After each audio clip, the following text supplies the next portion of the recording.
ये कहानी भी कम लोगों को मालूम है। भगवान शिव और हनुमान जी के बीच एक बार जबरदस्त युद्ध हुआ। ये कहानी तब की है जब भगवान राम ने अश्वमेध यज्ञ किया।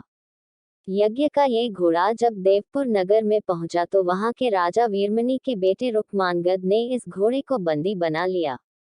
वीरमणि भगवान शिव के प्रिय भक्त थे। घोड़े की रक्षा कर रहे शत्रुघ्न ने रुक्मांगद से घोड़ा छोड़ने का विनम्र अनुरोध किया, नहीं मानने पर युद्ध छिड़ गया। शत्रुघ्न का साथ देने के लिए हनुमान जी भी पहुंच गए और वीरमणि की सेना पर टूट पड़े। इस बीच भरत के पुत्र पुष्कल ने वीरमणि को घायल कर दिया। अपने भक्त को घायल देखकर भगवान शिव को क्रोध आ गया और वे खुद रक्षा के लिए युद्ध करने आ पहुंचे। उन्होंने वीरभद्र के नेतृत्व में नंदी समेत अपने गणों को युद्ध के लिए भेजा। इस दौरान वीरभद्र ने भरत के पुत्र पुष्कल का सिर काट दिया। भाई के बेटे का सिर कटा देखकर शत्रुघ्न क्रोधित होकर भगवान शिव पर टूट पड़े। भगवान शिव ने उन्हें मूर्छित कर दिया। इसे देखकर खुद हनुमान जी आगे आए और भगवान शिव से युद्ध करने लगे। ये युद्ध बहुत ही भयंकर होने लगा, पर हनुमान जी के पराक्रम के कारण भगवान शिव को भी उनकी प्रशंसा करनी पड़ी। भगवान शिव इतने खुश हुए कि उन्होंने हनुमान से वरदान मांगने को कहा। इस पर हनुमान जी ने कहा कि आपके प्रकोप के कारण भरत के पुत्र जहां मारे गए हैं, वहीं शत्रुघ्न मूर्छित हैं। मैं उन्हें बचाने के लिए संजीवनी लाना चाहता हूं, तब तक आप उनकी रक्षा करें। भगवान हंस दिए और वचन दे दिए। इस औषधि से जहां भरत के पुत्र पुष्कल जीवित हुए, वहीं शत्रुघ्न भी होश में आ गए। लेकिन उसके बाद भगवान शिव और शत्रुघ्न के बीच फिर युद्ध हुआ। शत्रुघ्न फिर हारने लगे। कहा जाता है कि तब भगवान हनुमान ने ही इशारा किया कि शत्रुघ्न जी, आप भगवान राम को याद करें। इस पर उन्होंने ऐसा ही किया, जिसके बाद भगवान राम खुद युद्ध भूमि में प्रकट हो गए। उनके आने पर भगवान शिव उनके शरण में चले गए और घोड़ा लौटा दिया गया। इसके बाद एक महाविनाश होने से बच गया।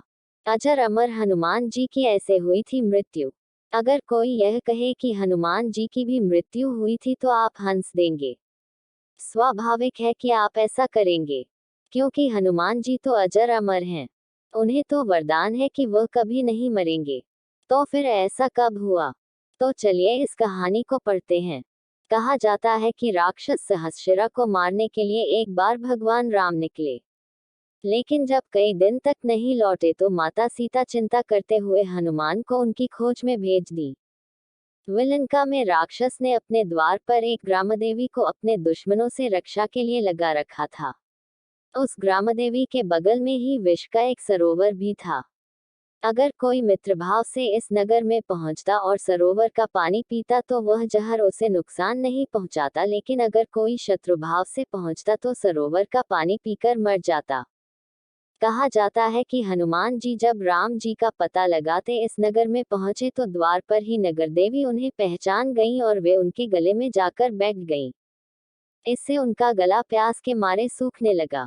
गला को तर करने के लिए वे सरोवर का पानी पी गए और जहर के कारण मर गए।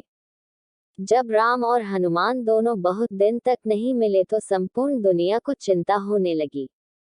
देवी देवता दोनों की तलाश में जुट गए। जब पता चला कि विलंका में भगवान हनुमान की मृत्यु हो गई है तो उनके पिता पवनदेव दुखी हो गए और बहना बंद कर दिए। इससे संपूर्ण सृष्टि में हाहाकार मच गया। सभी देवताओं ने तब पवनदेव से गुहार लगाए और वचन दिया कि वे हनुमान जी को जीवित कर देंगे। कहा जाता है कि देवताओं ने अमृत वर्षा कर 6 महीने बाद हनुमान जी को जीवित कर दिया। अर्जुन के अहंकार को हनुमान जी ने तोड़ा। ये कहानी तब की है जब अर्जुन रामेश्वरम से होकर गुजर रहे थे। कहा जाता है कि वहां एक बंदर बैठा हुआ था और भगवान की भक्ति में लीन था। राम सेतु पर इस बंदर को भगवान की भक्ति में बैठे देख अर्जुन ने बिना कुछ जाने समझे उनकी तपस्या भंग करने के लिए तीर चला दिया। इसके बाद अर्जुन अट्टहास भी करने लगे। हनुमान ने जब इसका कारण पूछा तो अर्जुन ने अहंकार में कहा, भगवान राम तो धनुर्धर थे, तो उन्होंने तीर से सेतु का निर्माण क्यों नहीं किया, इन पत्थरों से क्यों किया? इन पत्थरों को देखकर मुझे हंसी आ रही है। इस पर बंदर के रूप में हनुमान जी ने कहा कि राम की सेना में एक से एक बलशाली लोग थे। उनमें हनुमान भी थे जिनका वजन शायद तीर नहीं संभाल पाते, इसलिए उन्होंने पत्थर से सेतु का निर्माण किया। इस बात पर अर्जुन को अहंकार हो गया और उन्होंने वहां समुद्र पर अपने तीर से सेतु बनाकर चैलेंज दिया कि दम है तो तोड़कर दिखाओ। कहा जाता है कि हनुमान जी के सिर्फ खड़ा होते ही वह सेतु भरभरा कर गिर गया। अर्जुन को गलती का एहसास हुआ और वे क्षमा मांगने लगे। कहा जाता है कि अर्जुन को इतनी आत्मग्लानि हुई कि वह खुद को अग्नि के हवाले करने जा रहे थे, लेकिन हनुमान जी के स्मरण करने के कारण भगवान कृष्ण प्रकट हुए और उन्हें रोक लिए। कहा जाता है कि खुद भगवान कृष्ण ने ही अर्जुन का घमंड तोड़ने के लिए वहां हनुमान जी को भेजा था।